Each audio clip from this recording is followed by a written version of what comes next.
매주 목요일 소비자 정보 시간입니다. 이 시간에는 격주로 한국소비자원 대구 경북지원 연결해서 소비자 정보 알아보는 시간이죠. 오늘도 한국소비자원 대구 경북지원 김정현 지원장님 전화로 모셨습니다.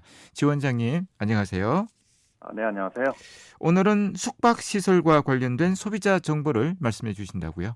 네, 코로나19 이후에 여행시장이 회복되면서 숙박시설에 대한 피해가 늘고 있는데요.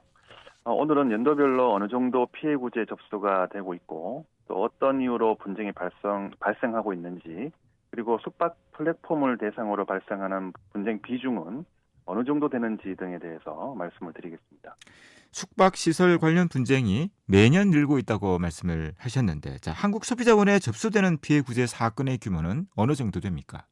네, 2021년부터 23년 말까지 최근 3년간의 피해구제 접수 사건을 확인해 봤는데요. 총 4,118건이었고요. 2021년에는 1,047건이었고 2022년은 전년도보다 36.4%가 증가한 1,428건이 접수됐고요. 작년인 2023년도는 전년 대비 15%가 증가한 1,643건이 접수가 됐습니다.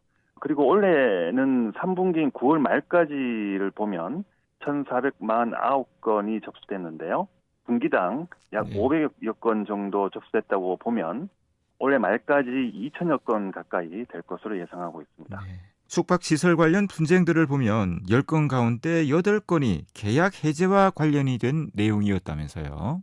네, 최근 3년 동안 접수된 피해구제 사건 중에 78.5%에 해당하는 3,234건이 계약 해지를 요청할 경우에 과도한 위약금을 부과한다는 내용의 분쟁 내용이었고요. 특히 일부 숙박시설에서는 사전에 환급 불가 약관을 고지했다는 이유로 계약 취소 요청의 시점과 관계없이 무조건 환급을 거부하는 경우가 있었기 때문에 주의가 필요하겠습니다. 네. 요즘 숙박 예약을 인터넷으로 하는 경우가 많은데 인터넷으로 결제를 하면 관련 법률에 따라 환급이 가능하지 않습니까? 네, 인터넷으로 결제까지 완료한 경우라고 하면 전자상거래 등에서의 소비자 보호에 관한 법률에 따라서 계약 체결일로부터 7일 이내에는 청약 철회로 전액 환급이 가능하도록 되어 있기는 하지만요.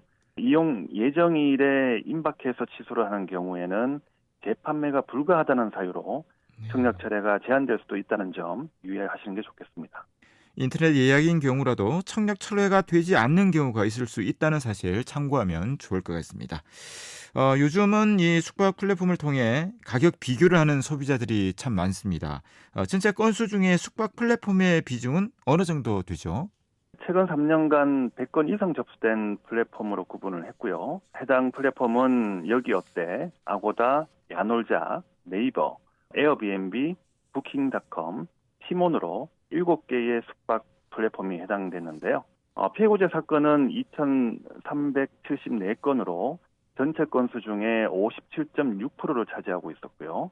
피해구제 신청 건수로만 본다면은 여기어때가 523건으로 가장 많았고 최근 3년 동안 증가율을 본다면은 에어비앤비를 제외한 6개 플랫폼은 접수 건수가 계속 증가하는 추세였는데요. 특히 아고다는 2년 연속 가장 큰 폭으로 증가를 했습니다. 네. 그리고 원만하게 합의가 돼서 종결된 사건 비율, 즉 합의율 측면으로 보면 에어비앤비가 89.3%로 가장 높았고 부킹닷컴이 39.6%로 가장 낮은 것으로 나타났습니다. 마지막으로 소비자들이 주의해야 할 부분에 대해 설명을 부탁드립니다. 네, 예약하실 때는 가격 비교뿐만 아니라 위약금 규정도 반드시 확인을 하시고요. 특히 계약 해제 시점과 관계없이 무조건 환급이 불가하다는 조건이 있다고 하면은 주의를 하시는 게 좋겠습니다. 그리고 해외 플랫폼을 통해서 예약을 했을 경우에는 이메일을 통해서 예약 확정서와 같은 중요한 문서가 발송되는 경우가 많으니까요. 입력 정보를 정확하게 기입하시는 것이 좋겠습니다. 네. 오늘도 유익한 소비자 정보 감사드립니다. 고맙습니다. 네, 고맙습니다. 한국소비자원 대구 경북지원 김정현 지원장이었습니다.